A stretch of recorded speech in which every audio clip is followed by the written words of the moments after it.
kasih.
Ya, Shalom Bapak Ibu yang terkasih di dalam Tuhan Yesus. Selamat siang yang ada di Eropa, baik Prancis, di Belanda, dan juga khususnya teman-teman semua yang ada di Indonesia. Bahkan kerinduan kami terkoneksi dengan setiap teman-teman yang ada di seluruh penjuru dunia tentunya. Karena Indonesia for You adalah bagian di mana kita semua adalah umat percaya membangun sebuah kesempatan networking, wadah untuk dapat menjadi kesaksian bahwa Yesus Kristus Tuhan yang kita sembah menjadi satu-satunya jaminan keselamatan bagi dunia. Dan hari-hari ini menjadi penting buat kita Bapak Ibu bahwa kita akhirnya secara khusus sebagai satu bangsa yang besar, bangsa bangsa yang hebat, Indonesia tercinta, sangat membutuhkan begitu banyak pertolongan dari Tuhan untuk mengatasi setiap persoalan ini. Karena itulah Indonesia for You malam hari ini, seberapa kita yang ada. Kami sangat percaya bahwa kita disatukan untuk bersama-sama menaikkan doa-doa kita, pujian kita, dan kita belajar kebenaran firman Tuhan yang akan menuntun kita. Dan malam hari ini kita akan sama-sama memulai acara ini dengan ucapan syukur bahwa pada hari ini juga nanti kita akan sama-sama dilayani secara khusus dari suara kebenaran dari Eropa, dari Belanda. Nanti Bapak Ibu akan dengar bersama-sama. Dan kita akan mulai dengan doa dan penyembahan kita yang akan dipimpin oleh Bapak Pendeta Johan Untung Sampiaku. Waktu dan tempat saya serahkan ke Pak Johan. Oke. Baik, kita akan masuk dalam hadirat Tuhan.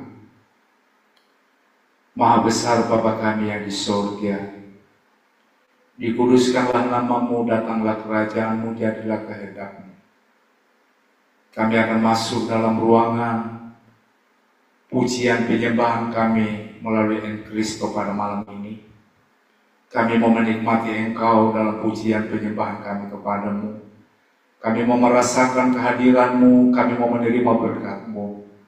Kami mau merasakan dan menikmati lawatan-Mu turun atas kami masing-masing. Dan biarkan melalui pujian kami pada malam hari ini, ibadah Kristus malam ini, setiap kami yang hadir, Engkau akan menjamahnya Tuhan. Biarkan sukacita ilahi itu akan memenuhi seluruh kehidupan kami. Lebih dari itu, Tuhan ampuni segala dosa dan kesalahan kami, kuduskan kami oleh kuasa darah-Mu. Biarkanlah melalui pujian ini, kami yang sakit disembuhkan, kami yang punya masalah Tuhan akan berikan jalan keluar. Karena melalui pujian penyembahan kami, ada kuasa yang mengalir dalam setiap pribadi kami. Setiap teman-teman kami yang akan masuk dalam ruangan ini, ruangan Zoom Engkristo, Tuhan untuk kami boleh bergabung bersama-sama untuk menikmati Tuhan. Terima kasih urapi hamba-Mu, setiap alat musik apapun yang kami pakai, sarana yang kami pakai malam ini, segala gangguan apapun yang coba-coba mengganggu semua sarana yang kami pakai, kami mau tolak dalam nama Yesus. Tidak ada gangguan, semua berjalan dengan baik sampai selesai ibadah Engkristo pada malam ini. Terima kasih, dalam nama Yesus kami masuk dalam hadirat-Mu melalui pujian kami kepadamu. Haleluya. Amin. Ya, kita akan masuk dalam pujian kita pada malam hari ini, saudara-saudara. Saya mau bawa kita untuk menikmati hadiratnya yang dahsyat, yang luar biasa dalam kehidupan kita masing-masing.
Pujian dari hatiku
kasih ya Roh Kudus. Kami mau Engkau hadir dalam setiap pribadi kami pada malam. Yes. Iya, kita akan nyanyikan satu buah lagu request dari salah satu penggemar. Pada malam hari ini kita akan nyanyikan Di Tengah Ombak.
apapun masalah saudara, ketika kita datang kepada Tuhan, hamba-hamba Tuhan tidak kebal dengan masalah.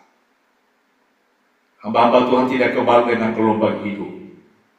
Tapi percayalah, tidak ada yang mustahil bagi Tuhan. Kita nyanyikan satu pujian untuk kita mempersiapkan hati kita mendengarkan firman Tuhan. Haleluya.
Silakan Bapak.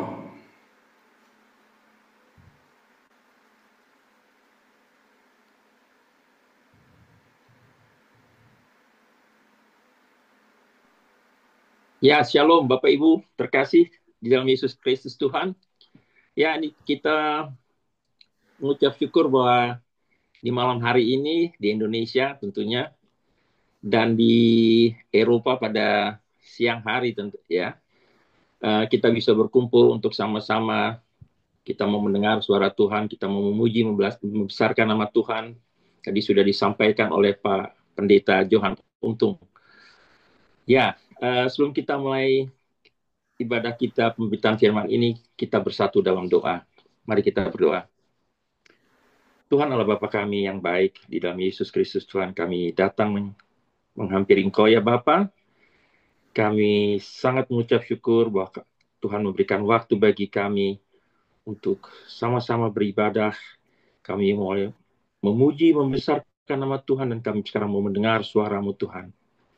Tuhan pakai hamba, kuasai hamba, baik itu dalam pikiran, perkataan, dan apa yang ada di dalam hati hamba Tuhan. Kuduskan, agar apa yang keluar dari lidah bibir hamba ini adalah hanya yang menjadi kehendak-Mu. Menjadi berkat bagi kita semua yang mendengarnya Tuhan. Kuasai kami Tuhan, pimpin kami dengan roh-Mu, semua dari kami, termasuk yang hadir bersama-sama dalam ibadah di malam dan siang hari ini. Kami percayakan ibadah kami, pemberitaan firman ini dari awal, pertengahan, hingga akhirnya. Di dalam Yesus Kristus Tuhan, kami sudah berdoa dan mengucap syukur. Amin. Ya,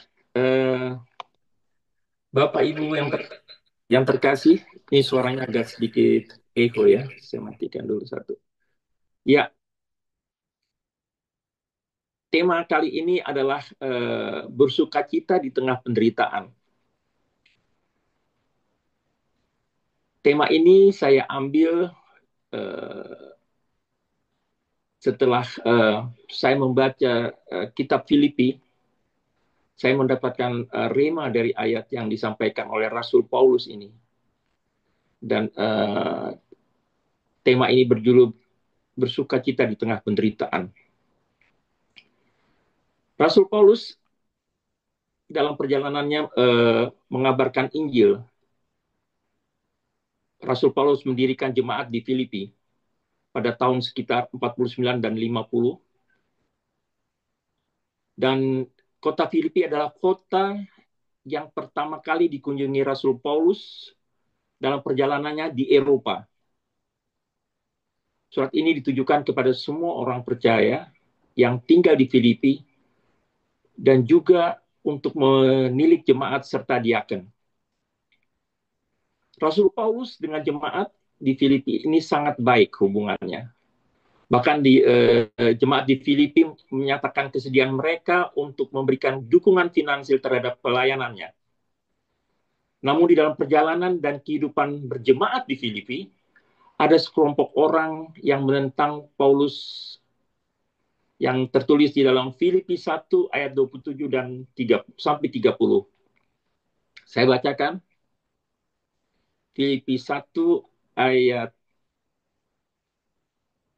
4 ayat 27 sampai 30. Tolong di ya.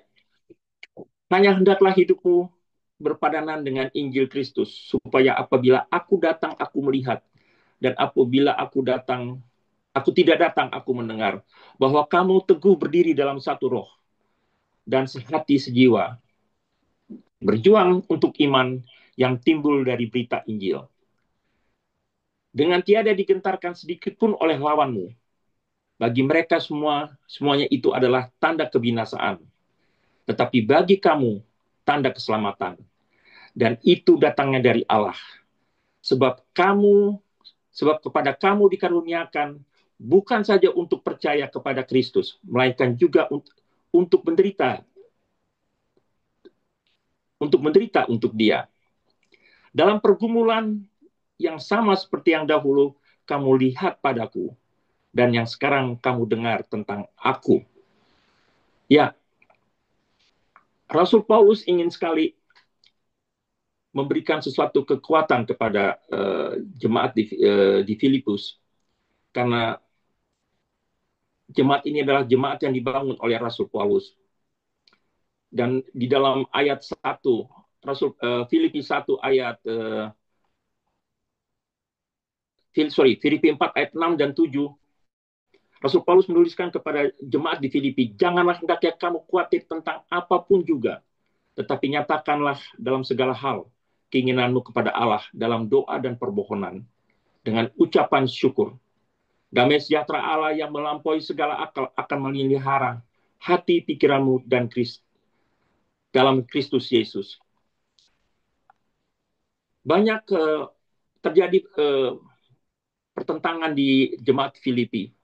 Banyak orang-orang yang ingin merintangi pekabaran Injil di Filipi. Pada saat Rasul Paulus berada di dalam penjara, Paulus mendengar adanya perpecahan di dalam jemaat di Filipi. Sebab sebagai hamba Tuhan dan pemimpin yang membangun jemaat di Filipi, Rasul Paulus sangat mengasihi dan sangat memperhatikan perkembangan jemaat.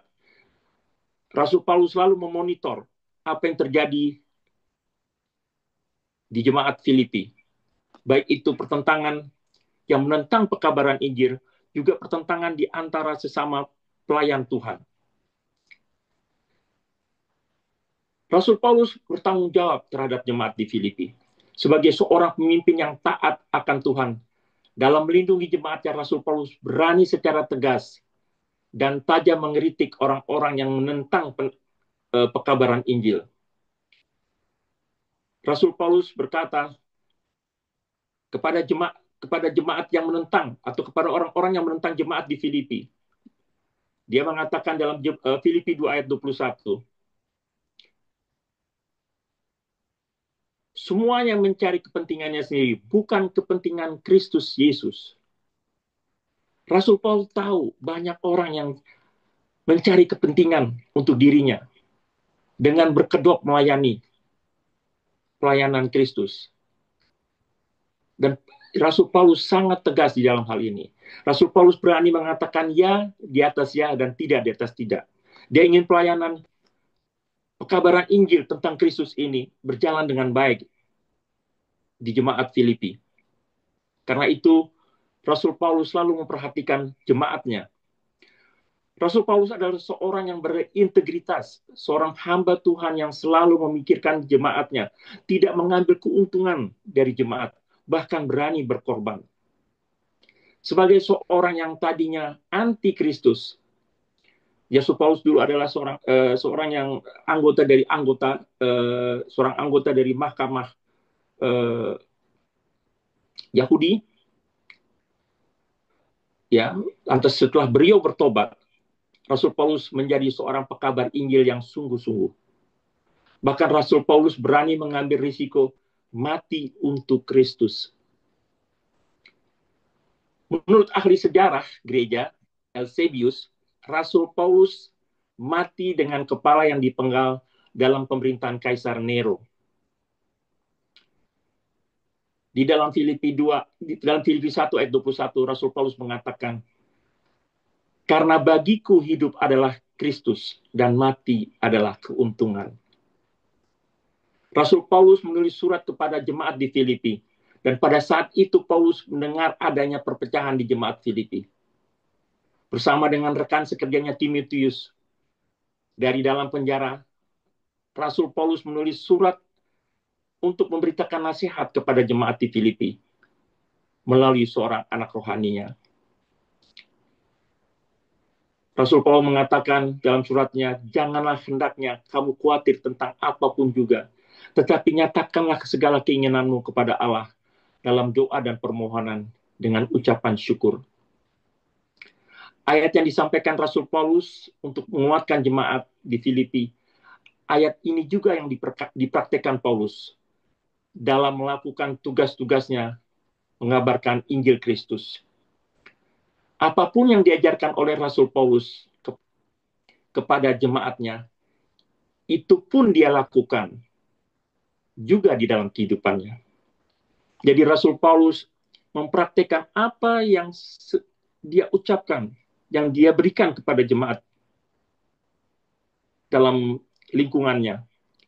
Supaya jemaat itu melihat bahwa seorang pemimpin mempunyai integritas. Apa yang disampaikan itu juga dilakukannya.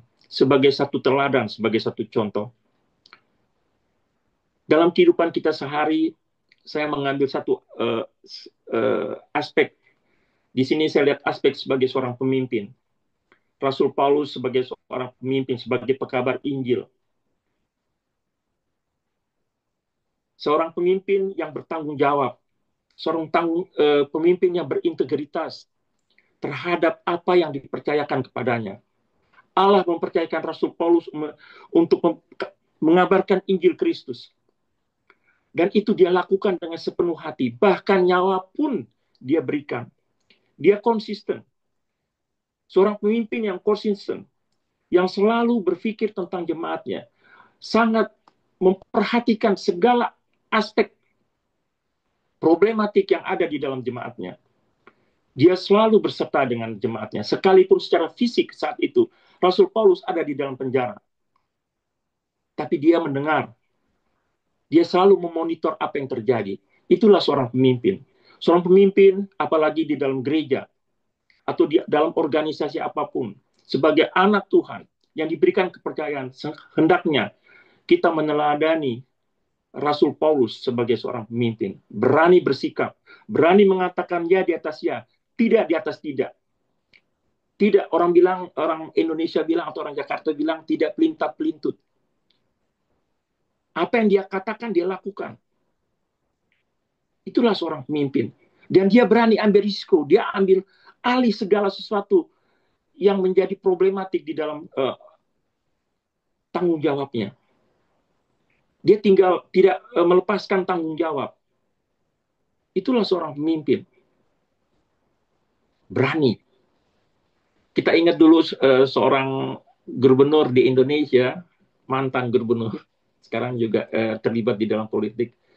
Seorang anak Tuhan, Basuki Cahayapurnama, beliau menggunakan ayat itu ya. Karena bagiku hidup adalah Kristus dan mati adalah keuntungan. Lepas dari kekurangan atau apapun yang dilakukan oleh seorang Ahok, tapi dia berani menyatakan firman Tuhan secara terang-terangan. Saya adalah pengikut Kristus. Dia mengambil ayat ini sebagai contoh. Dan tidak takut mati untuk menyatakan satu kebenaran. Melawan arus. Ini contoh saja. Bahwa kalau kita bandingkan saat dulu, sekian abad tahun yang lalu, sekian abad yang lalu, dan kita bandingkan kondisitasnya berbeda tentunya. Makin berkembang, makin lama dunia ini, makin tantangannya semakin berat. Kadang kita diperhadapkan dengan situasi yang kita harus bersikap. Kita berani nggak untuk menyatakan satu kebenaran? Dan ini dia sampaikan kepada Rasul Paulus menyampaikannya kepada jemaat di Filipi. Berhati-hati terhadap kelompok-kelompok yang ingin merusak persekutuan jemaat di Filipi. Karena itu Rasul Paulus selalu memberikan semangat, memberikan wejangan, nasihat kepada jemaat di Filipi. Rasul Paulus ingin jemaat di Filipi menjadi jemaat yang kuat dan tetap mengandalkan Allah dalam menghadapi segala tantangan. Selalu mengucap syukur apapun yang terjadi. Nah, sebagai anak-anak Tuhan, mungkin ada yang juga di sini ada beberapa rekan kerja saya yang kebetulan gembala atau pendeta, dan mungkin kita yang duduk di organisasi apapun juga, atau sebagai penatua atau diaken atau majelis gereja atau pekerja gereja, kita harus berani menyatakan sesuatu kebenaran. Kalau kita diberikan tanggung jawab, lakukan tanggung jawab itu dengan baik. Selesaikan tugas-tugas itu dengan baik. Apabila terjadi perpecahan, kita datang untuk menyelesaikan, menjadi pendamai dalam perpecahan itu. Saya punya satu pengalaman saat saya bergabung dengan satu komunitas, terjadi satu masalah di komunitas tersebut. Lantas gembala komunitas itu menelpon saya, "Bapak tolong bisa bantu saya ada masalah ABCD." Saya bilang, "Kenapa Bapak memilih saya?" Lantas beliau bilang, "Karena saya percaya Pak Paul, dan Pak Paul mengenal orang yang saya rasa bermasalah dengan saya." Saya bilang, "Oke, saya berdoa dulu." saya minta waktu. Setelah saya berdoa, Tuhan memberikan satu hikmat kepada saya. Lantas saya menelpon beliau kembali. Saya katakan kepada beliau, saya siap, tapi saya minta satu persyaratan. Apa itu? Saya minta didampingi. Saya tidak sendiri, dengan seorang yang saya kenal, kehidupan rohaninya, yang beliau juga kenal, untuk menjadi mediator. Setelah beliau menyetujui, saya berbicara dengan teman saya itu, saya kontak beliau, saya bilang ada masalah, sesuatu masalah yang beliau mengenal juga. Jadi saya mengenal rekan yang bermasalah dengan beliau, dan teman saya ini, rekan pelayanan saya ini, mengenal gembalanya lebih dekat dari saya. Lantas kami menyelesaikan masa itu, puji Tuhan, semua dapat berjalan dengan baik. Tapi ada satu masalah yang penting, bahwa dalam pertemuan atau dalam menyelesaikan satu masalah, kita harus mengandalkan Tuhan. Kita minta hikmat dari Tuhan. Dan satu hal juga yang penting, waktu kita berkumpul, kita harus berani merendahkan hati. Tidak menganggap kita lebih dari satu dengan yang lain. Dan itu yang kita selesaikan. Dan ada satu juga hal yang penting. Kita harus berani melakukan segala sesuatu yang sudah kita sepakati bersama. Jadi kalau dalam pertemuan itu sudah terjadi perdamaian, lantas seorang hamba Tuhan sudah mengatakan, ya, saya akan merubah cara saya. Dan itu harus dilakukan. Dan sayang sekali, itu tidak terjadi. Dan ini saya sampaikan kepada beliau, kalau Bapak tidak menyelesaikan masalah ini dengan tuntas, dan Bapak tidak terbuka, ini akan menjadi lebih besar. Tapi ya, saya hanya memberikan nasihat atau memberikan pandangan saya terhadap Bapak. Dan sayangnya beliau tidak melakukan itu, dan akhirnya masalah itu semakin melebar. Nah, ini yang saya ingin sampaikan kepada Bapak Ibu terkasih, bahwa apabila kita mengalami masalah, selesaikan masalah itu dan andalkan Tuhan. Minta Tuhan untuk menjaga hati kita. Rasul Paulus memberikan satu nasihat kepada jemaat di Filipi. Saat Rasul Paulus mendengar adanya perpecahan antara Euodia dan Sintike, dua orang wanita yang sama-sama melayani dan aktif melayani Tuhan. Mereka berjuang bersama-sama dengan Paulus dalam pekabaran Injil. Hubungan kedua wanita ini awalnya baik dan akrab. Akan tetapi di kemudian hari mereka berselisih dalam pandangan kebijakan dalam pelayanan. Rasul Paulus mengetahui hal itu. Tapi Rasul Paulus tidak tinggal diam. Dia sangat mengasihi jemaatnya. Dia mengenal kedua wanita ini. Karena itu dia sampaikan tadi, saya sudah bacakan di Filipi 4 ayat 6. Janganlah hendaknya kamu khawatir tentang apapun juga, tetapi nyatakanlah segala keinginanmu kepada Allah dalam doa dan permohonan dengan ucapan syukur. Jadi dia ingin semua permasalahan itu jangan dikhawatirkan, tapi diselesaikan dengan permohonan dalam doa dan ucapan syukur. Tidak berkepanjangan. Dan inilah yang membuahkan hasil. Karena sebagai seorang pemimpin, melihat jemaatnya ada perseteruan, ada perselisihan pendapat, segera diselesaikan. Kalau kita melihat sekarang, kita lihat banyak sekali kejadian terjadi di antara jemaat dengan jemaat, gereja dengan gereja, gembala dengan gembala. Sungguh memprihatinkan. Seakan-akan tidak ada satu masalah yang dapat diselesaikan. Padahal itu adalah hal yang penting. Sebagai jemaat, sebagai person, sebagai pribadi, kita selalu harus memandang Kristus, apalagi kalau kita bekerja di ladang Tuhan. Penguasaan diri itu penting. Dan belajar untuk merendahkan hati. Kita sering melihat atau mendengar perpecahan hanya soal prinsip-prinsip yang tidak, persoalan oleh soal-soal yang tidak prinsipil maksud saya. Diributkan, dibicarakan, akhirnya terjadi perpecahan di antara jemaat. Yang lain bikin kelompok yang lain, yang satunya lagi bikin kelompok yang lain. Akhirnya apa? Tidak menjadi teladan.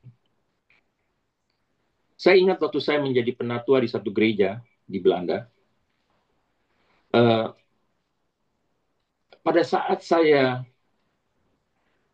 menjenguk ayah dari seorang majelis gereja yang saat itu sudah terminal, hampir dokter sudah angkat tangan saat itu. Lantas anaknya mengundang kami datang. Kami datang untuk berdoa. Lantas orang-orang bilang, kami mendengar cerita, wah ini Om ini kok susah sekali ya meninggal ya.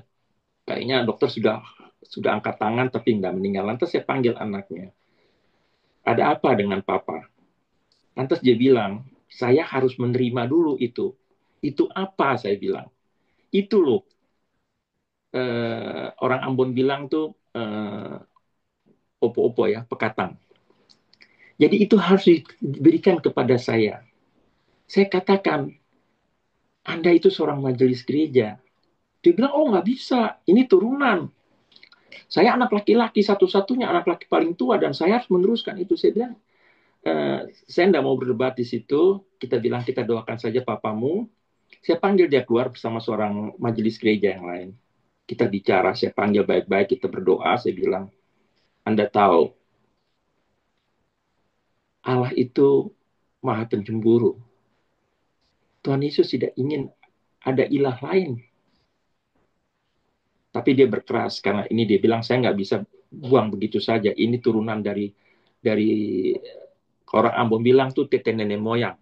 Jadi dari buyut-buyutnya sampai ke dia gitu. Dia harus terima.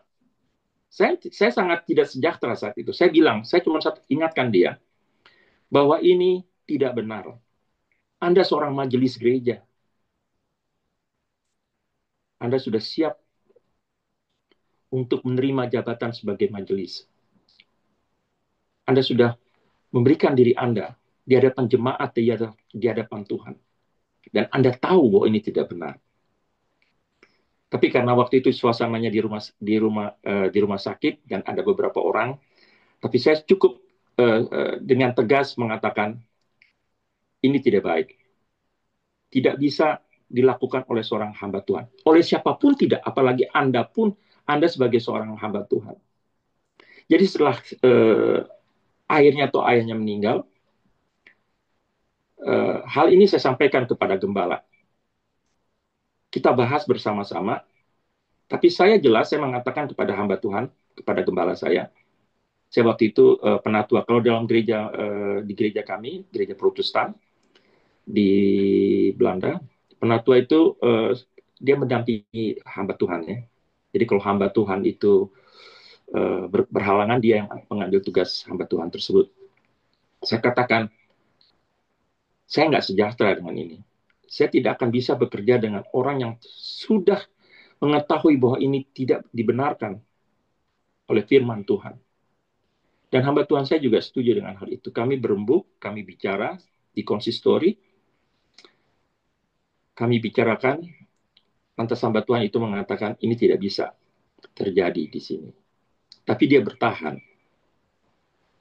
Banyak rekan kerja saya tidak setuju, tapi dia bilang saya bertahan karena ini adalah pemberian Dan saya rasa ini saya tidak berbuat hal-hal yang negatif.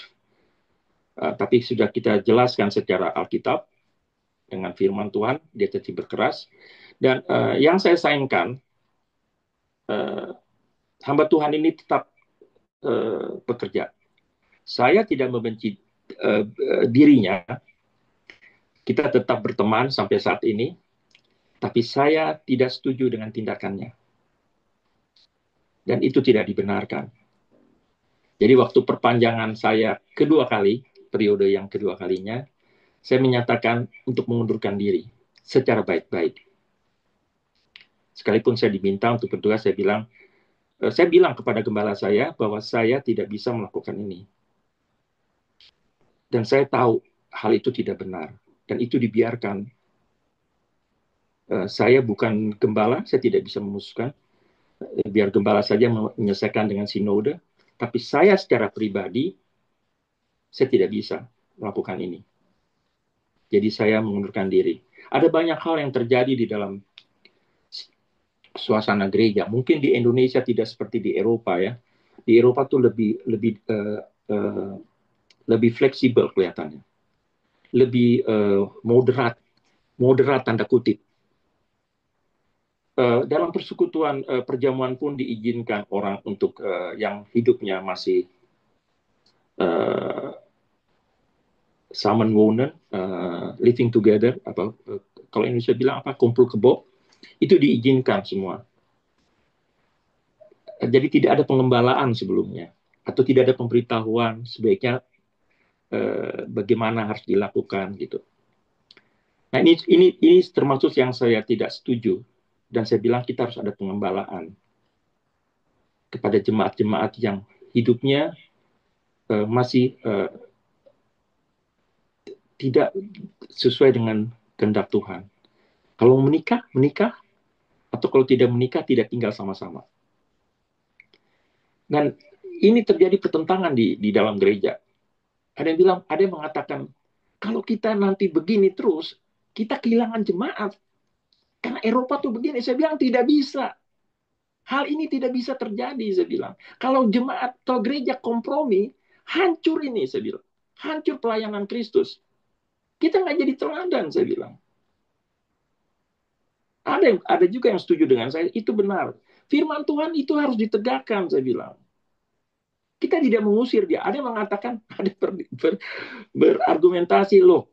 Kan gereja itu untuk orang berdosa, betul. Gereja itu orang yang berdosa. Tapi kita harus mengarahkan mereka supaya mereka tidak berbuat dosa lagi. Nah ini sering terjadi pertentangan di dalam gereja di Eropa. Mungkin di Indonesia tidak se-ekstrim itu, tapi di Eropa ya. LGBT di dalam gereja. Bukan gereja LGBT khusus ya, gereja LGBT yang memang gereja khusus LGBT, tapi gereja normal, gereja yang bukan penganut LGBT, tapi anggotanya ada yang LGBT. Dan orang-orang tahu gitu. Nah, saya bilang kepada kita harus mengadakan saya bicara dengan mereka, tapi itu pertentangan itu terjadi. Itu yang membuat hati saya tidak sejahtera. Akhirnya saya tidak melanjutkan tugas saya. Ada gereja-gereja lain juga yang memilih majelis gerejanya di dalam kepengurusan majelis gereja orang-orang yang hidupnya tidak layak di hadapan Tuhan. Living together, ya karena punya finansial yang kuat, hidupnya tidak layak lah ya sebagai majelis dipakai. Dan ini yang menjadi tantangan kita di gereja di Eropa. Saya tidak membenci pribadinya. Saya mengasihi pribadinya, tapi saya tidak mentolerir tindakannya. Itu saya katakan. Saya bertemu dengan mereka tetap baik. Sebagai manusia saya menghormati mereka, dia juga menghormati saya. Tapi dalam tindakan yang saya katakan, tindakan itu tidak dibenarkan oleh Tuhan. Dan itu harus berani kita katakan. Dengan cara yang baik tentunya. Tidak menghakimi, tidak merendahkan, tapi merangkul dan menceritakan kebenaran firman. Ini penting. Hal ini menjadi bahan yang sangat memprihatinkan di Eropa. Banyak generasi muda yang meninggalkan gereja karena melihat hamba Tuhan yang juga keluar dari rel. Akhirnya mereka bilang, ya kalau hamba Tuhannya tidak melakukan seperti itu, bagaimana dengan kita dong? Saya bilang jangan lihat hamba Tuhannya. Dia bisa melakukan kesalahan. Datang ke gereja, dengar firman Tuhan. Atau berdoa, minta Tuhan, minta hikmat dari Tuhan. Dan sekali lagi, belakangan ini puji Tuhan, sekalipun terjadi beberapa pertentangan di gereja-gereja tua, gereja-gereja tradisi di Belanda, tapi terjadi reformasi oleh hamba-hamba Tuhan yang datang dari Indonesia, yang bertugas di Eropa, khususnya di Belanda. Saya bisa bicara ini karena saya tidak bisa bicara yang di Belgia, mungkin Pak Lut nanti yang lebih bicara di sana. Tapi di Belanda, hamba-hamba Tuhan dari Indonesia membawakan satu pembaharuan. Terjadi pembaharuan di gereja-gereja Indonesia di Belanda. Dengan ajaran-ajaran yang baik, yang alkitabiah, dengan metode-metode penginjilan, metode pengajaran yang baik buat generasi muda, sehingga sekarang generasi muda sekarang sudah mulai kembali ke gereja. Oh, tadinya tidak. Gereja-gereja kosong. Anak muda pun pergi meninggalkan gereja karena kecewa. Tapi belakangan ini 5-10 tahun ini sudah mulai terjadi pergerakan. Pelan-pelan, tapi pasti. Puji Tuhan. Dan ini yang saya ingin sharingkan kepada Bapak Ibu, bahwa kalau kita berani atau kita mau menerima tanggung jawab dari Tuhan untuk menjadi alatnya, lakukanlah itu dengan baik dan penuh tanggung jawab. Apapun yang tugas yang kita pikul, entah sebagai pemimpin puji-pujian atau WL, worship leader, entah itu sebagai gembala yang berdiri di mimbar, sebagai majelis gereja, sebagai tukang pembersih gereja pun kita bisa melakukan dengan baik. Bekerja untuk Tuhan itu tidak harus di mimbar selalu. Tapi lakukan tanggung jawab itu dengan sungguh-sungguh, dengan penuh tanggung jawab, dengan penuh kasih.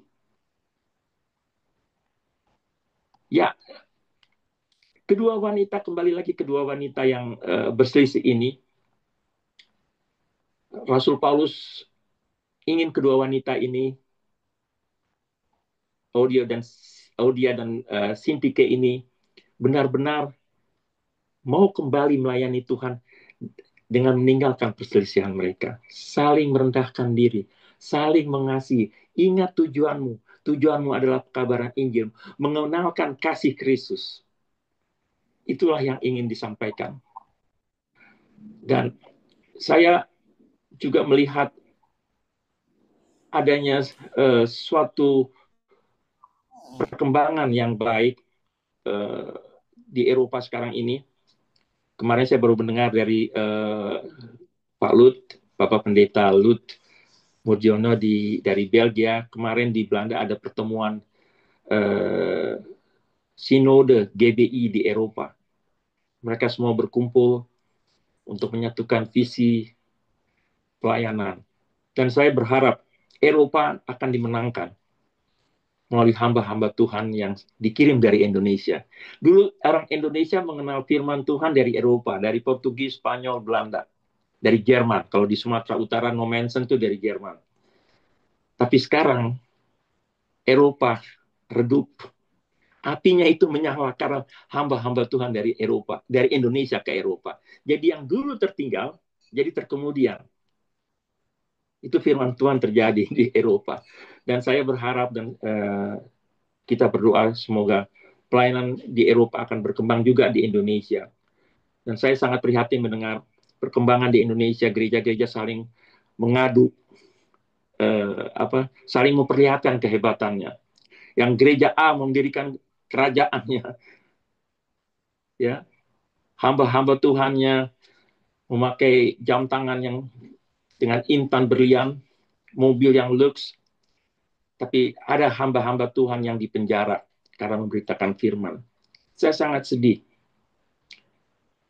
Saya penggemar Muhammad KC ya, yang di penjara sekarang di Tasikmalaya, yang menderita karena sakit, juga dianiaya. Beliau sendiri sekarang, saya mendengar bahwa beliau sangat menderita. Tapi banyak hamba-hamba Tuhan gereja-gereja besar, saya nggak tahu apakah mereka datang menjenguk atau membantu keluarganya, karena saya juga dengar keluarganya, istrinya juga sekarang susah ya, karena dia tinggal kontrakan di Tasikmalaya, untuk menjenguk suaminya juga dia perlu biaya. Sedangkan banyak hamba Tuhan yang dengan mobil mewahnya, memakai jam tangan dengan intan berlian, apakah mereka juga masih ingat?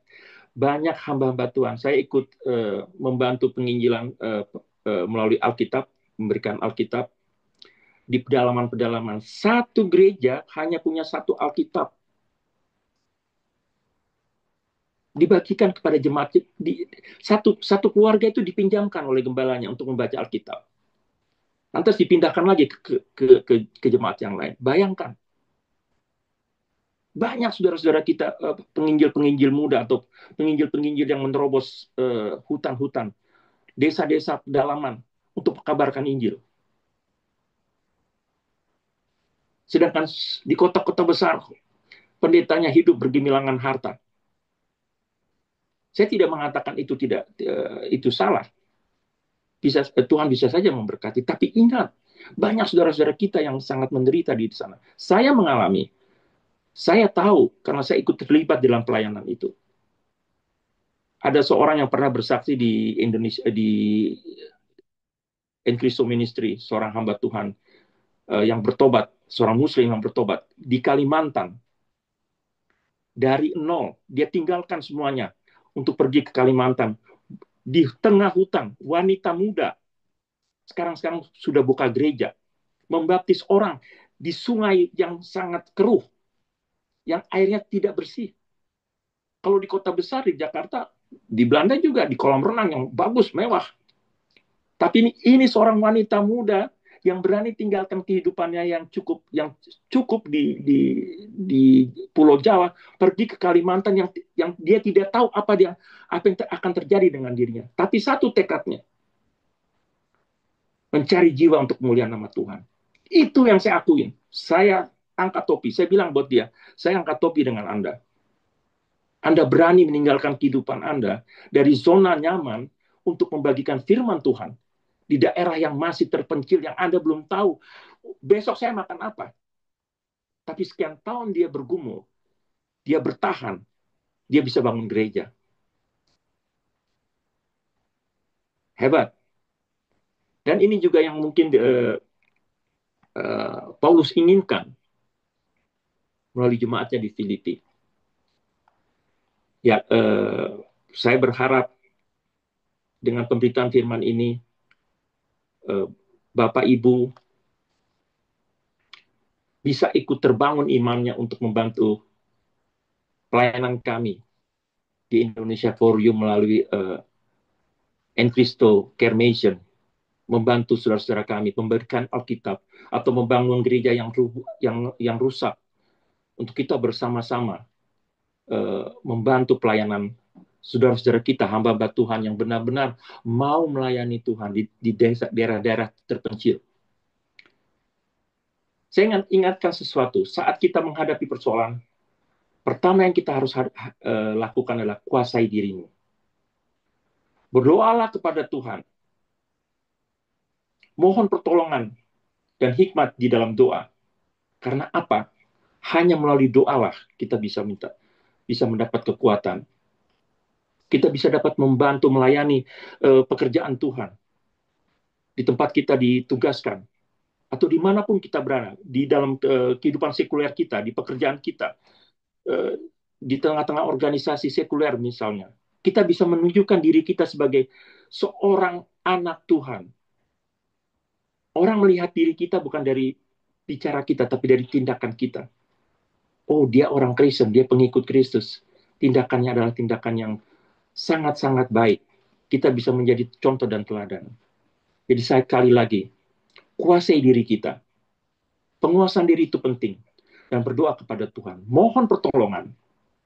Karena dengan berdoa kita mendapatkan ketenangan dalam menyelesaikan masalah yang kita hadapi. Kesudahan segala sesuatu sudah dekat. Karena itu kuasailah dirimu dan jadilah tenang. Supaya kamu dapat berdoa.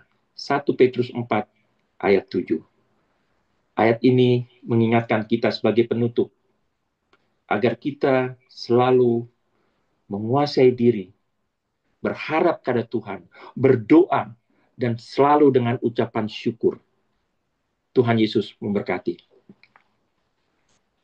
Mari kita bersatu dalam doa. Tuhan Allah Bapa kami yang bertata dalam kerajaan surga, terima kasih atas kekuatan, atas hikmat yang Kau berikan bagi hamba untuk memberitakan suara-Mu ya Tuhan. Bagi kita semua, juga bagi hamba Tuhan. Kami boleh mendengarkan sabda firman-Mu ya Tuhan dengan baik. Kami boleh menjadi berkat bagi kemuliaan nama Tuhan ya Bapa. Biarlah Tuhan, firman Tuhan yang Kau tabur ini Kau lengkapi bagi setiap pribadi ya Tuhan yang mendengarnya. Apa yang dibutuhkan oleh setiap pribadi yang hadir di sini Tuhan. Terima kasih Bapa. Dalam Yesus Kristus Tuhan kami sudah berdoa mengucap syukur. Amin. Iya. Sebelum kita masuk dalam doa syafaat, kita akan nyanyikan satu pujian.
Haleluya, kita sudah mendengar kebenaran firman Tuhan yang sudah disampaikan oleh Bapak Paul, yang kita sudah kenal. Kalau nanti Bapak Ibu ingin lebih mengenal, kita bisa menggunakan waktu nanti. Tapi intinya bahwa hambanya ini juga memberi sebuah keteladanan dalam gaya hidup atau juga apa yang hambanya lakukan, Pak Paul dan Ibu Siska, sebagai seorang yang sama dengan Rasul Paulus, tent maker, melakukan banyak hal untuk mengerjakan dan mendukung pelayanan mereka dengan usaha pekerjaan mereka. Kita sangat diberkati di tengah-tengah Indonesia for You melalui Pak Paul. Kita sudah dengar kebenaran firman Tuhan yang sudah disampaikan tentang Rasul Paulus, dan sebentar nanti Ibu Yanse akan berdoa syafaat bagi bangsa dan negara kita sesuai dengan apa yang sudah disampaikan hari-hari ini, saudaraku. Kita penuh dengan keprihatinan bahkan kekhawatiran akan masa depan, akan setiap keadaan bangsa dan negara terutama. Karena semua hal firman yang Tuhan sampaikan pada kita adalah berkaitan bagaimana kita menjadi berkat bagi Indonesia. Kita memberikan Indonesia ini Indonesia for you, Lord. Indonesia ini bagimu ya Tuhan. Kita akan bersama naikkan doa syafaat yang akan dipimpin oleh Ibu yang Sependong. Silakan Ibu.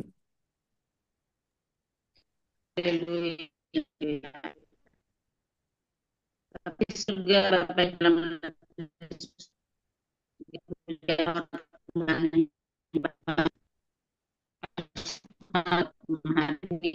mana boleh lama sama bersekutu ya sama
Ya, baik. Amin. Setiap doa yang sudah Ibu Yanse panjatkan sekalipun mungkin buat Bapak Ibu jaringannya apakah di tempat saya saja yang kurang baik ya terdengar ya. Semua cukup terdengar baik? Kurang jelas Pak. Kita masuk doa doa berkat sekarang Pak. Ya, sekarang kita masuk ke doa berkat. Silakan Pak Suharto. Ya. Bapak Ibu kasih Tuhan, jemaat Tuhan, milik Tuhan, arahkan hatimu dan pikiranmu dan terimalah berkat dari Tuhan. Anugerah dan damai sejahtera dari Allah Bapa, kasih kemurahan dari anaknya Tuhan Yesus, persekutuan dan penghiburan dari Roh Kudus menyertai saudara dari hari ini sampai selama-lamanya. Amin. Tuhan berkati semua. Kasih Pak. Ya, baik Bapak Ibu yang terkasih dalam Tuhan, kita sudah selesai di dalam ibadah Enchristo Ministry yang sudah berjalan dengan baik. Kita bersyukur bahwa kita sudah sama-sama dapat mendengar kebenaran firman Tuhan, dan mungkin ada gangguan-gangguan jaringan di beberapa kita, tapi kita bersyukur di tengah kita ada seorang Pak Ignas Bramono ya, yang masih bersama kita saat ini. Setelah 30 tahun menurut beliau Indonesia for You ya,